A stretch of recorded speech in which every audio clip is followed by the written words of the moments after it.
capítulo 3, versículo 16. Diz assim: toda a Escritura é inspirada por Deus e útil para o ensino, para a repreensão, para a correção, para a educação na justiça. 17. A fim de que o homem de Deus seja perfeito e perfeitamente habilitado em toda boa obra. Então a Bíblia diz que toda a Escritura é inspirada por Deus. E disso nós não podemos ter dúvida, porque é a palavra de Deus que nos diz. Quem aqui leu a Bíblia já, e a hora que chegou na genealogia parou? Pulou. Que fulano gerou fulano, ciclano, pretano. Para que isso na Bíblia? Tudo na Bíblia é inspirado por Deus, né? Era para vocês saberem, se tivesse continuado. Vamos lá para Gênesis. Gênesis capítulo 5, verso de número 1. Hoje nós vamos ver que toda a Escritura de Deus é sim divinamente inspirada por Ele. E ela serve para nos instruir. Instruir a quê? Ao caminho que nós temos que percorrer, à vida que nós temos que levar. Como eu devo me portar?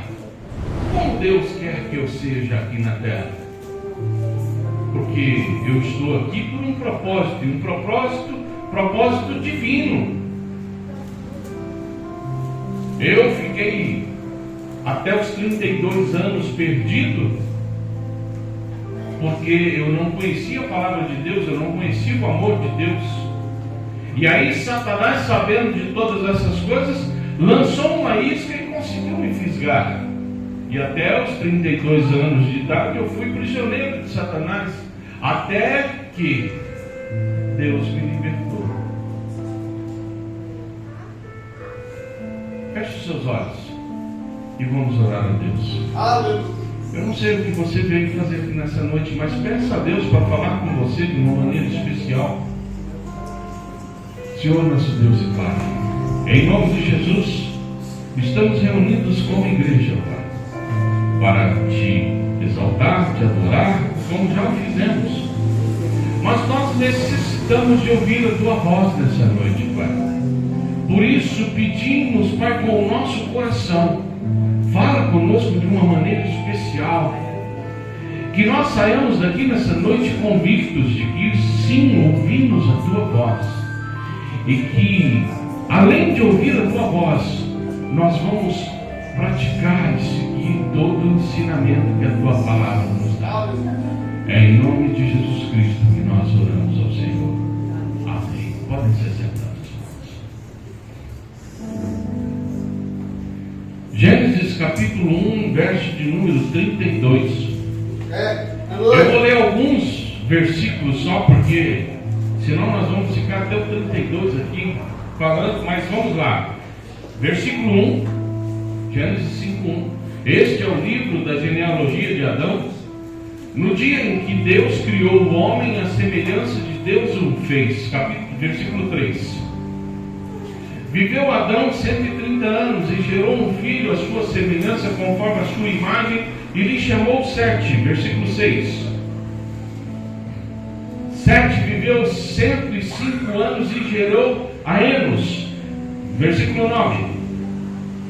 Enos viveu 90 anos e gerou a Cainã. Versículo 12. Cainã viveu 70 anos e gerou a Mahalael. Versículo 15. Mahalael viveu 75 anos e gerou a Jared. Versículo 18. Jared viveu 162 anos e gerou a Enoque. Versículo 21. Enoque viveu 65 anos e gerou a Matusalém, ou Metusalém. Versículo 28.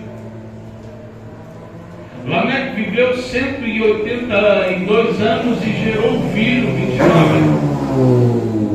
Pôs-lhe o nome de Noé.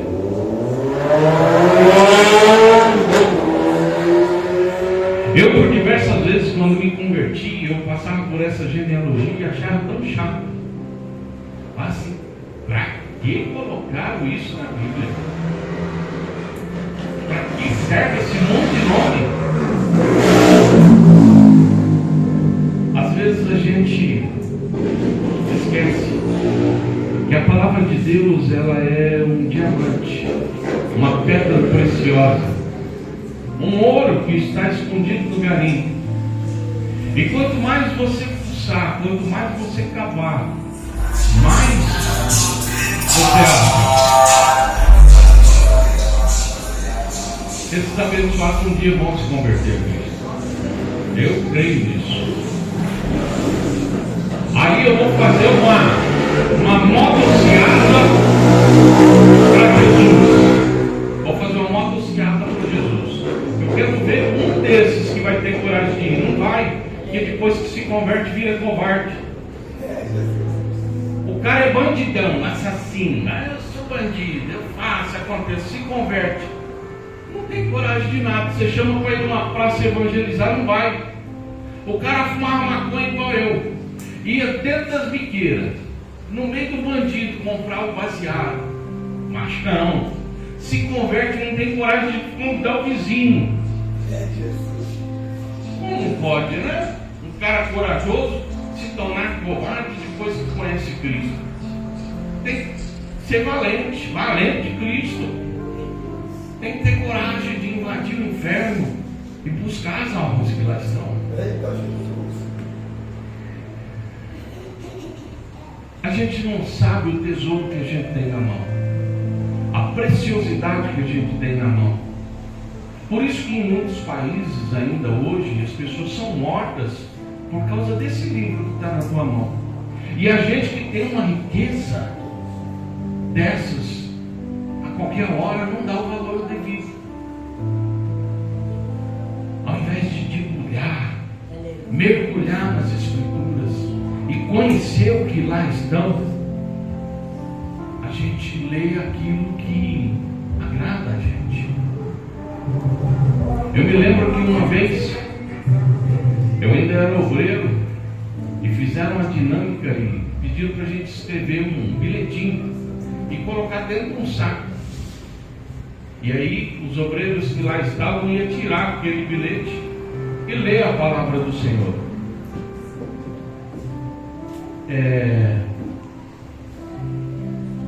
Eu escrevi assim: põe a tua casa em ordem, porque certamente tu morrerá. Presta atenção aqui, gente. Deixa o pastor conversar ali. Ô povo curioso, né? O pastor saiu de lá, todo mundo parou de prestar atenção na palavra para ver o que o pastor ia fazer. Glória a Deus. E aquele prego chamou ele. E aí eu achei que um determinado cara ia tirar aquilo lá. Novo convertido, tinha o coração ainda puro, maduro. E cada um começou a enfiar a mão dentro do saquinho e eu catei o meu. A hora que eu abro, o que está escrito? Põe a tua casa em ordem, porque certamente morrerás. Deus me devolveu aquilo que eu mandei para o outro. Então a palavra de Deus é para mim, em primeiro lugar. Nada do que eu estou pregando aqui é para alguém, é para mim, só para mim. E aqueles que se identificarem a ela, peguem para si. No dia que Deus criou o homem, a semelhança de Deus o fez. Homem e mulher os criou e os abençoou e lhes chamou pelo nome de Adão. Adão viveu 130 anos e gerou um filho. E Deus ama nome. A gente aqui não tem essa cultura, mas o povo oriental, eles não dão um nome se não tiver um significado para eles. Aqui não, aqui a gente vê nascendo e fala assim: vai ser Antônio. Vai ser Antônio. Vou chamar de Antônio. Ou Nelson. Aí, ó. Patrick. Meu Deus. Everson.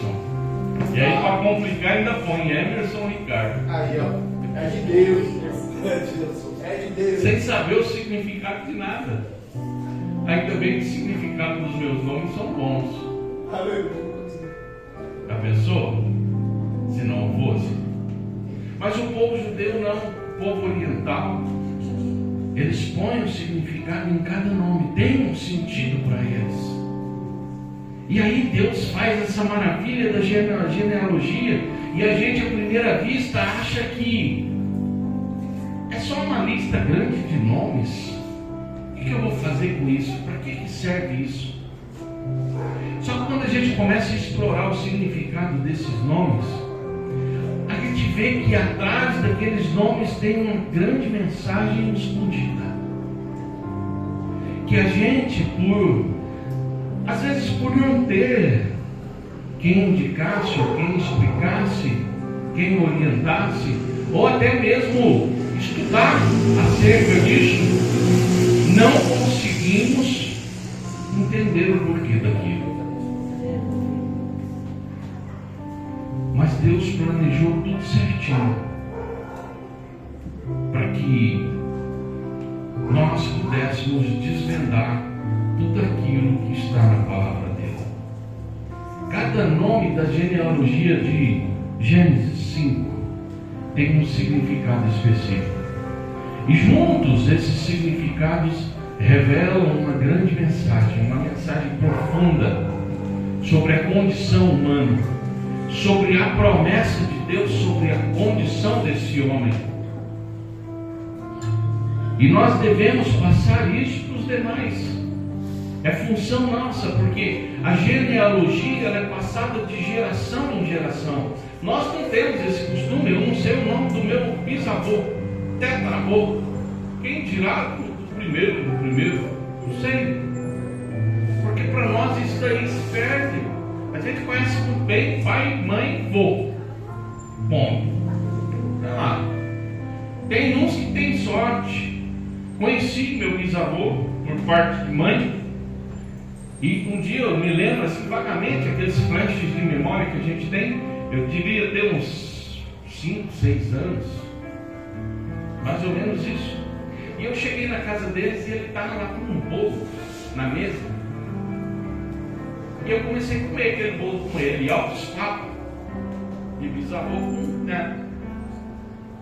De repente chega as minhas tias, me tira correndo, enfia a mão na minha boca, arranca aquilo. E eu não sabia que o meu avô estava caducando. E ele tinha feito um bolo de colatenais. De colatenais. Aleluia! Cola de colar papel na escola. Encheu uma forma lá, assou e estava comendo, e eu comendo junto com ele. Era gostoso. Eu lembro do gosto até hoje, um bolo gostoso, rapaz. Aí, ó. Mas eu nem sabia o que era caducando. Minha tia chegou lá brava, tipo, tá caducando. E eu não sabia o que era caducando. Estão me negando o bolo.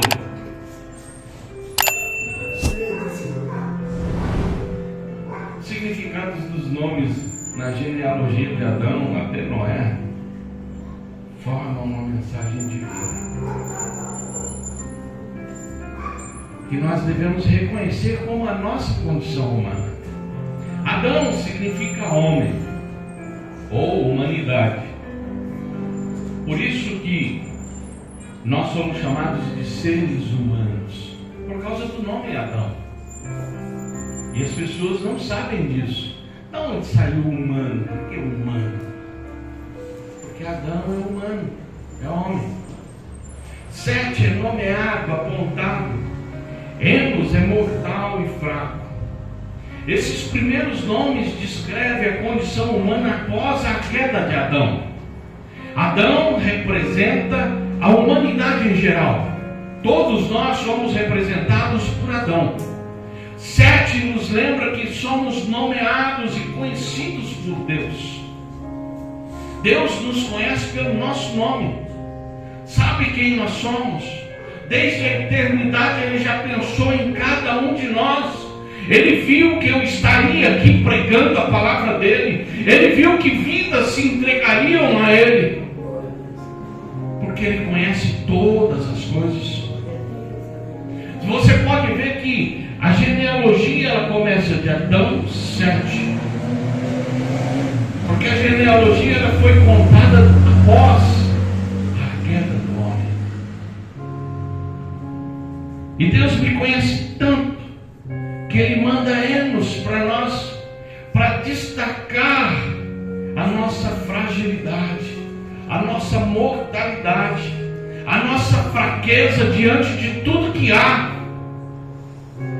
Porque se nós não reconhecermos a nossa condição de que nós somos homens fracos,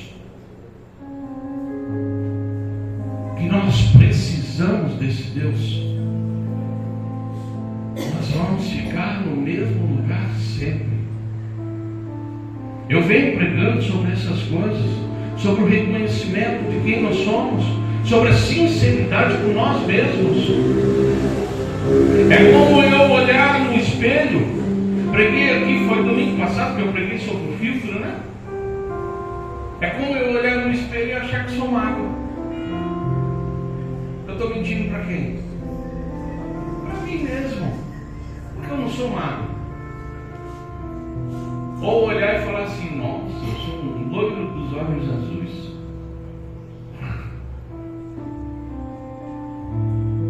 Nós temos que reconhecer que nós somos falhos, fracos, mortais. Nós não vamos viver eternamente.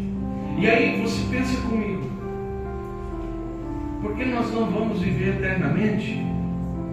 Você foi numa balada, você paga, não paga? Você, para qualquer coisa do mundo, você tem que desembolsar dinheiro. Quem aqui paga pela salvação? Quem aqui paga pela presença de Deus? Quem aqui paga pelo o agir sobrenatural de Deus sobre todos os dias da nossa vida? Pela graça de Deus. Quem paga pela graça? Quem teve que desembolsar algum dinheiro para receber a graça desse Deus? Então por que as pessoas preferem pagar para ir para o inferno do que receber algo que é de graça? Se nós olharmos para nós e reconhecermos que somos homens fracos, falhos e mortais, e que dependemos da graça de Deus sobre a nossa vida, tudo vai melhorar.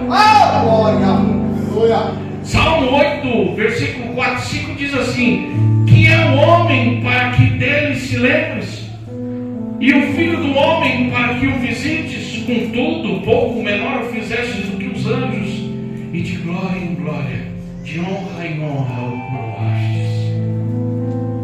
Nós somos coroados sim por Deus, mas nós não somos mais importantes do que ninguém. Nós somos príncipes sim, mas somos príncipes porque temos um pai rei. Se nós perdemos esse pai rei da nossa vida, nós deixamos de ser príncipe e voltamos a ser plebeu, um qualquer jogado às traças, indo na direção do inferno.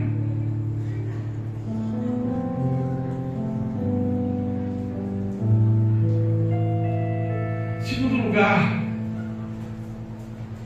nós temos que perceber que, além de sermos homens fracos, mortais e dependentes da graça de Deus, nós temos que ter dentro do nosso coração que existe uma promessa de consolo e esperança para cada um de nós. Eu vejo às vezes, não que eu não fique, eu também sou humano, mas eu vejo às vezes irmãos desesperados com tanta coisas assim, que é o cotidiano de qualquer um, porque é fácil eu chegar na pastora que tem uma condição de um familiar adoecido e falar assim para ela: crê em Deus, Deus vai curar. E quando é comigo, por que eu desespero? Por que eu não tenho a fé que eu usei para falar com a pastora Márcia? Por que eu não tenho a fé que eu uso para falar com outros irmãos de que Deus é poderoso para fazer além daquilo que pedimos, pensamos ou imaginamos, segundo o poder dele que opera em cada um de nós? Porque quando o problema é comigo, quando o meu calo aperta, eu não tenho essa mesma convicção. A genealogia continua. Cainã significa sofrimento, lamentação. Malael significa Deus bendito. E Jared significa descer. O que significa tudo isso, pastor? Esses nomes nos trazem e nos falam sobre o sofrimento humano e a esperança que Deus nos oferece através da nossa caminhada. Cainã representa as dificuldades e lamentos que enfrentamos no nosso dia a dia. Mas Malael nos lembra que Deus é bendito e está conosco em nossas lutas. Jared sugere que Deus descerá para nos ajudar. Apesar das nossas lutas, dos nossos sofrimentos, Deus, Ele está conosco e vai nos ajudar. Glória a Deus, aleluia. O problema é que nós nos esquecemos todos os dias disso. Todos os dias eu me esqueço que Deus está ao meu lado. Que a destra de Deus sempre me susterá. 1000 cairão ao meu lado, 10.000 à minha direita, e eu não serei atingido. Praga nenhuma chegará à minha tenda. Olha a promessa de Deus sobre a nossa vida. E eu não acredito nisso. Deus deixou através da genealogia tudo que Ele ia escrever na palavra dEle. De que eu sou bem-aventurado. De que eu sou mais que vencedor. Deus, aleluia. De que nada pode me separar do amor de Deus que está em Cristo Jesus. Glória a Deus. Como pode eu duvidar dessas coisas? Eu poderia duvidar quando eu estava na macumba. Eu poderia duvidar quando eu estava no mundão, me enchendo a cara, me drogando.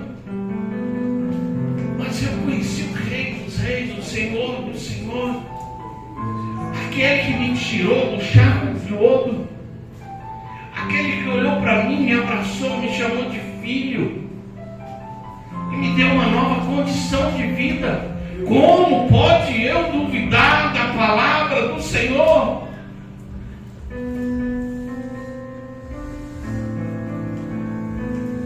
Em nosso sofrimento nós podemos encontrar consolo na esperança de Deus que desce até nós.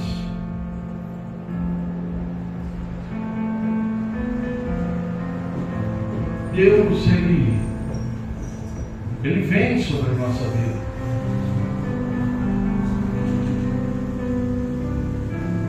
Glória a Deus, aleluia.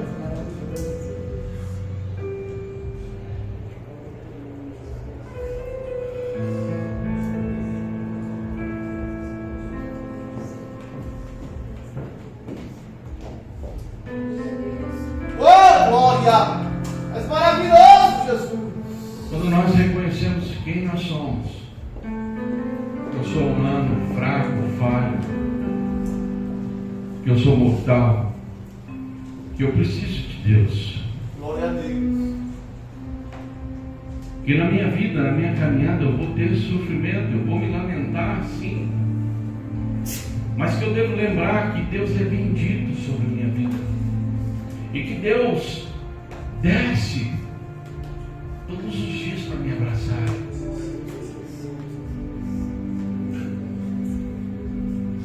A minha perspectiva de vida começa a mudar, começa a ser diferente. Isaías 40:31 diz assim: mas os que esperam no Senhor renovarão suas forças, subirão como asas, como águia, correrão e não se cansarão, caminharão e não se fatigarão. Olha! Como pode eu me esquecer dessas coisas? Quando eu reconheço tudo isso, eu consigo colocar no meu coração que há redenção e vida eterna para todos aqueles aqueles que creem no Senhor. Você sabe por que as pessoas pararam de pregar uma palavra genuína? Muitos lugares que você vai já não se ouve mais falar de pecado, de regeneração, de justificação, de conversão, porque as pessoas já não estão crendo mais entre céu e inferno. Eu já vi crente duvidar do inferno, crentes que antes eram fervorosos, hoje já não acreditam mais. Já contei aqui de pessoas que eu visitei que já haviam mais de 30 anos caminhando com o Senhor, e quando eu fui falar da volta de Cristo para essa pessoa, ela falou: não vem com essa historinha da carochinha. Desde quando eu nasci eu ouço falar disso e até hoje não aconteceu. Eu vou na igreja porque eu nasci na igreja evangélica e gosto da igreja evangélica, mas não porque eu creio nessas coisas. Eu já fui visitar crentes em Cristo Jesus que tomam um banho de descalabro para tirar os males. Aí a gente vai fala assim: pastor, mas a erva quem fez foi Deus. Foi, mas quem consagrou foi o diabo. Você perdeu. É Deus. Aleluia. Tudo que fez foi Deus. O problema é quem foi lá e pegou para se aproveitar daquilo.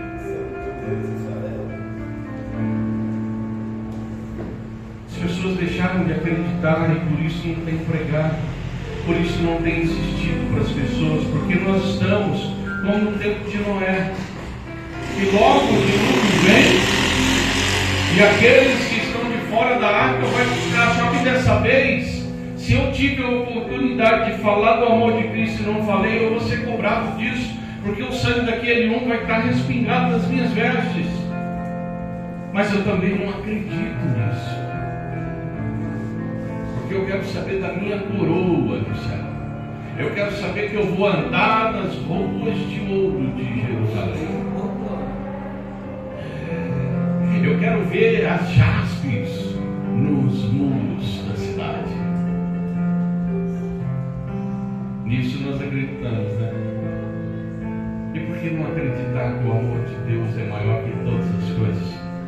Maior que toda a riqueza dos céus, maior do que tudo que você conhece, e você transmitir esse amor a todos aqueles que estão perdidos, dizendo que há redenção e vida eterna para aquele que reconhecer que é humano, mortal, fraco, falho e dependente de Deus, que apesar das suas aflições, lamentações, existe uma promessa sobre a vida dele, e que quando ele necessitar desse Deus, é só ele clamar e Deus desce dos céus para abençoar aquela vida.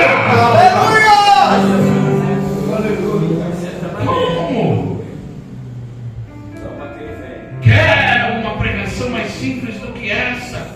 Olhando somente nomes de pessoas. Fala Deus. Mas como as pessoas vão saber da redenção e da vida eterna se não reconhecem nem quem são? Porque hoje existe um conflito de identidade causado pela negligência de alguns. Eu não quero ser eu quero ser uma árvore. Eu não quero ser eu. Esse dia eu vi uma reportagem de um grupo de jovens em outro país, não me lembro o país, que eles não eram gente. Eles se achavam cachorros, latindo e rosnando para todo mundo, porque os jovens se sentem cachorro. Onde nós vamos chegar? Nós somos a maior preciosidade que Deus construiu. Glória a Deus. A obra-prima de Deus. Glória a Deus, aleluia. Já falei nos estudos aqui e vou falar de novo. Satanás, ele era o Elcélcio, o querubim ungido de Deus. Se fosse ter a quarta pessoa da Trindade, que não existe quarta pessoa na Trindade, mas se fosse ter, era Satanás. Era Deus, Jesus, o Espírito Santo e Satanás. O anjo belo do parte da orquestra de Deus. E aí vocês não sabem por que Satanás tem raiva do ser humano. Satanás tem raiva do ser humano por uma simples questão. Ele podia ser tudo. O anjo mais poderoso. Abaixo da Trindade era ele que governava. Ele era o mais poderoso, o mais belo, o mais perfeito. Mas ele não tinha o que eu e vocês temos, que se chama imagem e semelhança do Altíssimo. Nós somos a imagem e semelhança de Deus. E Satanás se irritou com isso quando a Trindade se uniu e disse: façamos o homem a nossa imagem e semelhança. Por isso que desde a criação Satanás vem pegando o homem e fazendo várias coisas com ele. Deus, a Bíblia diz que Deus criou macho e fêmea, e Satanás pega o homem masculino e faz ele querer ser feminino. Pega a criação feminina e faz querer ser masculino. Desse jeito, Jesus. Por quê? Porque Satanás, ele é astucioso. Ele sabe que ele não pode tocar em Deus, mas ele sabe que nós somos as meninas dos olhos de Deus. E se ele humilhar, se ele maltratar, se ele machucar as meninas dos olhos de Deus, diretamente e indiretamente ele está assim ferindo Deus. Glória a Deus. Para você ver o quão precioso somos cada um de nós. Nós temos uma preciosidade muito grande, mas nós não damos valor em nós. Se eu não me valorizo, quem vai valorizar? Quem? O primeiro a me valorizar tem que ser ela.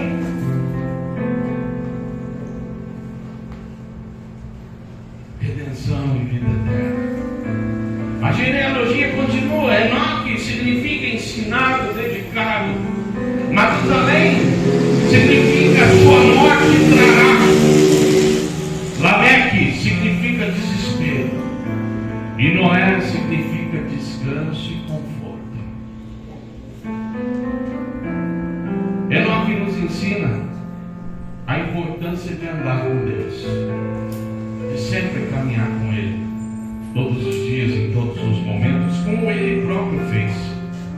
Matusalém, cujo nome significa sua morte trará, aponta para o julgamento, para o dia do julgamento.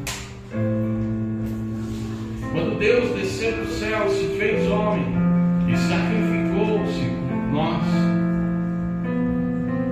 foi marcado ali o dia do julgamento final. A partir dali, Jesus Cristo não seria mais servo, ele seria rei. E um dia voltaria para que todos nós fôssemos julgados por nossos erros e falhas. Glória. Aleluia. Mas além da morte trará de Matusalém, nós temos a promessa de redenção de Lameque. Porque embora o seu nome signifique desespero, Lameque gera Noé, que significa descanso e conforto.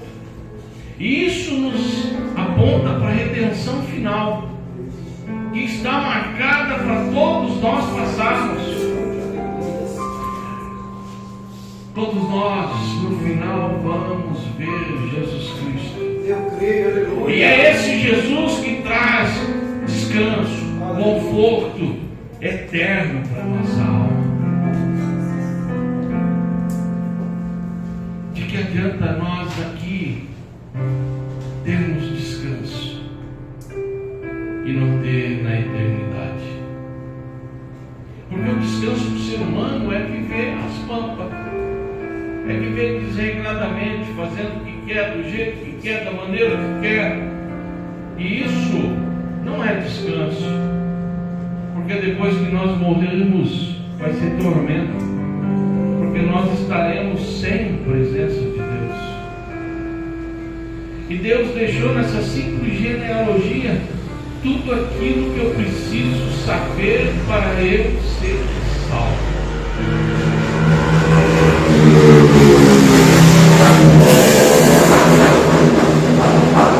Eu preciso saber, eu preciso entender que eu sou homem e por pertencer à humanidade eu sou fraco, falho, pecador e necessito da presença de Deus.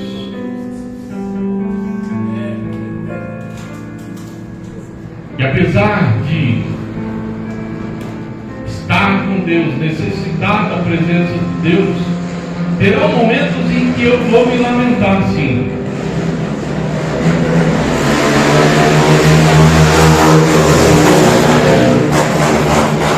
É todo domingo, irmão, todo domingo assim. Abençoado.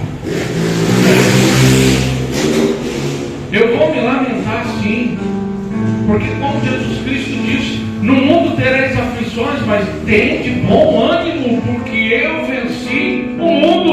Louvado seja Deus, aleluia.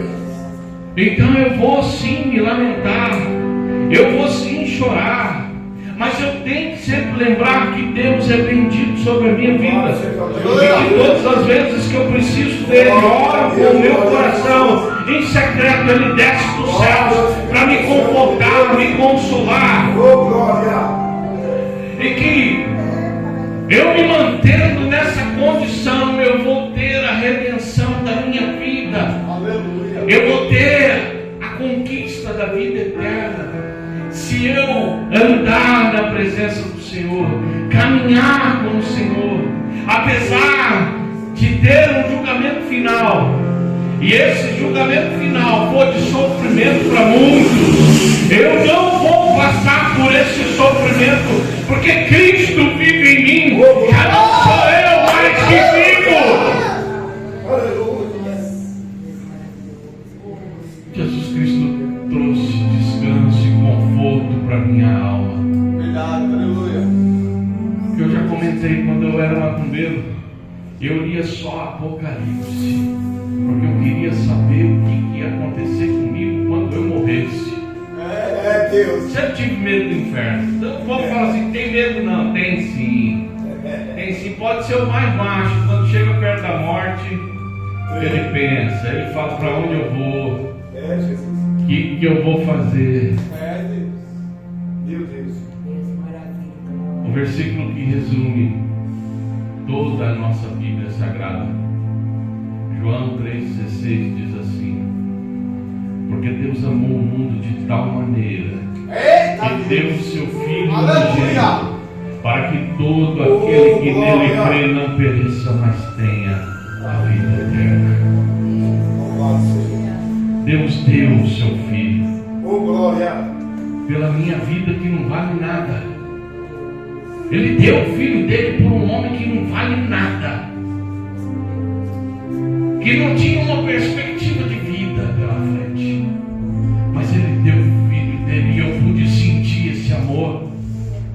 Eu não sei se vocês já sentiram o amor de Deus, porque eu sinto o amor de Deus todos os dias na minha vida, me amparando, me sustentando, renovando a minha esperança, me impulsionando a seguir, a não desistir.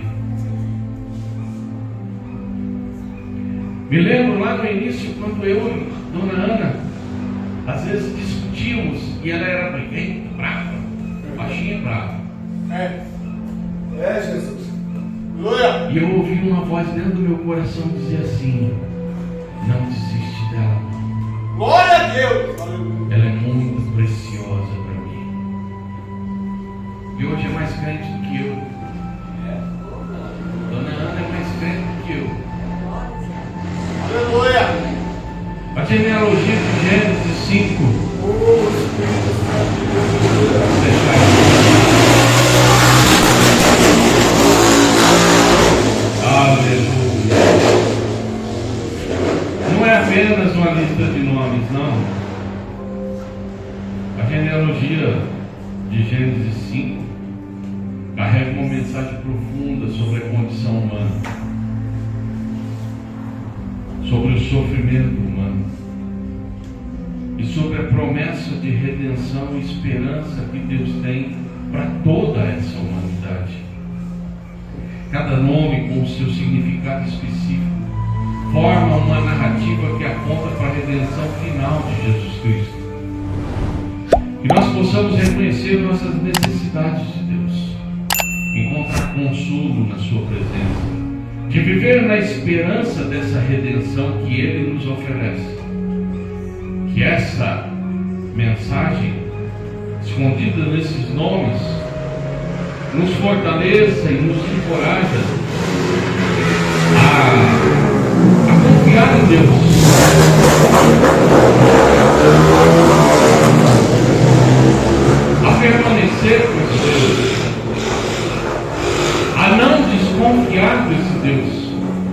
Jesus. É dessa E maneira. a falar para as pessoas sobre esse Deus.